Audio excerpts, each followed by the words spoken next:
ఉద్యోగాలు ఏడి, ఇంటింటికి ఉద్యోగం అన్నారు, దళితుడు సీఎం అన్నాడు, 3 ఎకరాలు అన్నారు. అంటే ఇవన్నీ లాస్ట్ 9 to 10 yearsలో రిపోర్ట్ కార్డు ప్రజలు గ్రహించారు. రిపోర్ట్ కార్డులో ఫెయిల్ అని మార్కులు ఇచ్చారు, కాంగ్రెస్ పార్టీ పాస్ అని ఇచ్చింది. ఎందుకు ఇచ్చింది? ఒకటి, బాధ్యత గల అపోజిషన్గా వ్యాలిడ్ పాయింట్, తెలంగాణ సమాజానికి కావాల్సింది ఏంది? మన తెలంగాణ సొమ్ము, నీళ్లు, నిధులు, నియామకాల్లో ఆగం పట్టిస్తుంది ఎవరు అని గ్రహించిన తర్వాత కాంగ్రెస్ పార్టీకి పవర్ వచ్చింది. అంటే ప్రజలు ఎన్నుకున్నారు. మళ్ళీ కాంగ్రెస్ పార్టీ ప్రామిస్ కూడా చేసింది 6 guarantees అని. 6 guaranteesలో ఇందాక అన్నారు కదా, 6 guaranteesలో 2 హామీలు ప్రజల ముందుకు ఆల్రెడీ ఇంప్లిమెంటేషన్ ప్రాసెస్లో ఉన్నాయి. మిగతా 4 రావాలి, ఇంకా అవి ఎప్పుడు పెడతారు అన్న క్వశ్చన్ అడగాలి, అది లేదు. 100 days అని మేము టైం లిమిట్ ఇచ్చాము. 100 daysలో మేము 6 guaranteesతో ముందుకు వస్తామని అన్నాం. సరే, ఈ 100 daysలో ఓపికగా అపోజిషన్, బాధ్యత గల అపోజిషన్గా, ఒకప్పుడు కాంగ్రెస్ పార్టీ పోరాడిందిగా, ఇప్పుడు బీఆర్ఎస్ అట్లా పోరాడుతుందా? ఎందుకంటే బీఆర్ఎస్ మీద కూడా చాలా పెద్ద బాధ్యత ఉంది. ఎవరో దేశ్కి నేత అన్నారు, మహారాష్ట్రకి వెళ్ళాలి, లోక్సభ ఎలక్షన్స్ వస్తున్నాయి, ఇప్పుడు రాష్ట్రం కూడా చేతిలో లేదు, పక్క రాష్ట్రాలకు కూడా పాకాలి బీఆర్ఎస్ ఐడియాలజీ. అంటే ఎంత నిబద్ధతగా, ఎంత బాధ్యత గల అపోజిషన్ లాగా, ఎంత వ్యాలిడ్ పాయింట్ రేస్ చేయాలి అంటే 100 days ఇంకా అవ్వలేదు, 30 days. 30 daysలోనే మీ క్రిటిసిజం ఎందుకు అంత పెద్దగా 420 అంటున్నారు? 420 అంటే డెఫినేషన్ ఏంది? తెలంగాణ సమాజానికి అర్థం అవ్వాలి. 420 అంటే డెఫినేషన్ చీట్ చేసింది ఎవరు? 35 లక్షల యువతకు ఆగం పట్టించింది ఎవరు? రైట్. ఇక్కడ కాళేశ్వరంలో అన్న పెద్ద గిమిక్ చేసి నా బ్రెయిన్ చైల్డే అని ఒకప్పుడు రెస్పెక్టెడ్ కేసీఆర్ గారు అసెంబ్లీలో వేదికగా చెప్పారు. ఏమన్నారు? నా బ్రెయిన్ చైల్డే కాళేశ్వరం అని. అక్కడ కరప్షన్ ఉంది అన్నారు, లిక్కర్ స్కామ్ అయింది, పేపర్ లీకేజ్ అయింది, ఎన్నో ఇష్యూస్ ఉన్నాయి తెలంగాణలో. అప్పుడు ఈ ప్రజలందరూ గ్రహించారు లాస్ట్ 9-10 yearsలో ఏ పార్టీ ఎంత చిత్తశుద్ధిగా, సోకాల్డ్ బీఆర్ఎస్ పార్టీ ఎంత చిత్తశుద్ధిగా తెలంగాణ సమాజానికి పనిచేసింది.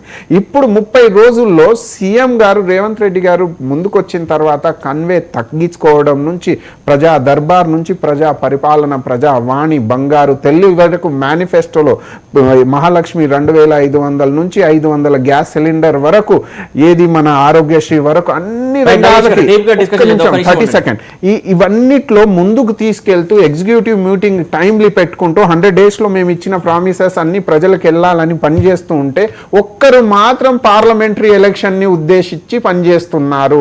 అది బీఆర్ఎస్ పార్టీ కాదా? ఇప్పుడే అంత హోరాహోరీగా పోరాడాల్సిన అవసరం ఏముంది? అంటే బాధ్యత గల అపోజిషన్ ఏంది? వ్యాలిడ్ క్రిటిసిజం చేస్తుంది. అంటే కన్స్ట్రక్టివ్ క్రిటిసిజం, తెలంగాణ నవనిర్మాణానికి ఉపయోగపడే క్రిటిసిజమే చేయాలి.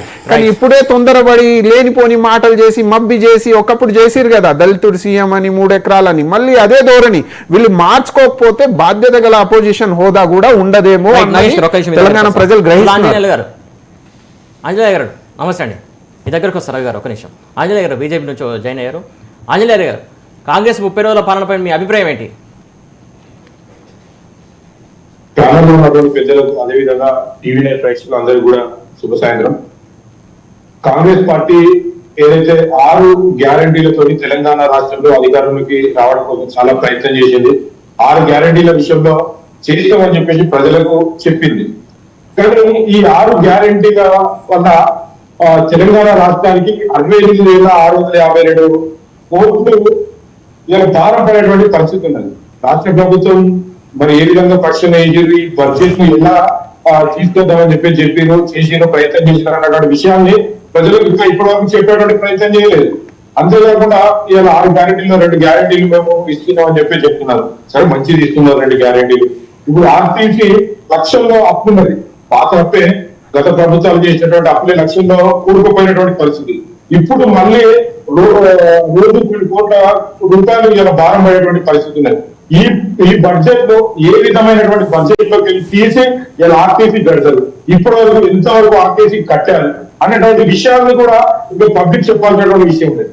ఇప్పుడు 6 గ్యారెంటీలో ముఖ్యంగా చూసినట్లయితే కట్అఫ్ డేట్ పెట్టేసి క్లోజ్ చేసేసారు.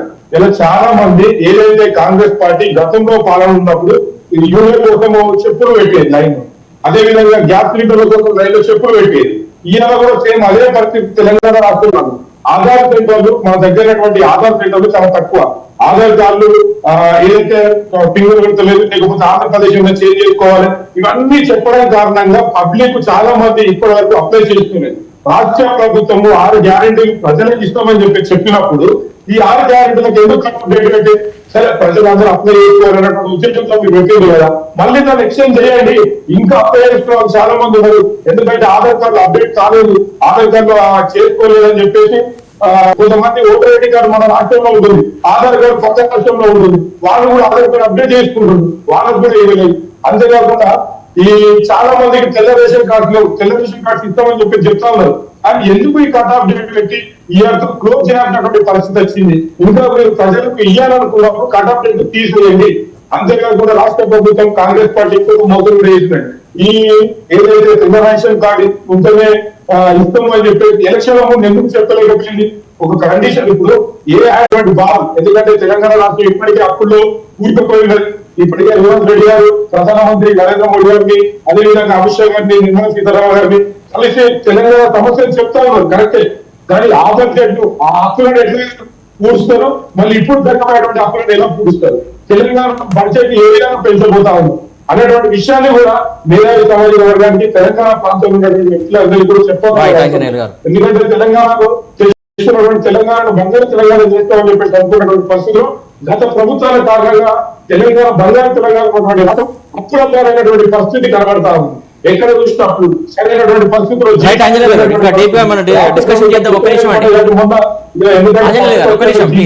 సమయానికి చేయకపోతే ప్రజలు తిట్టుకుంటారు, ఏదైతే గవర్నమెంట్ తిట్టుకుంటారని చెప్పి మొదటిసారి జీతం, కానీ నెక్స్ట్ కాలంలో ఏ విధంగా వెళ్ళిపోతా ఉంది అనేటువంటి విషయాలు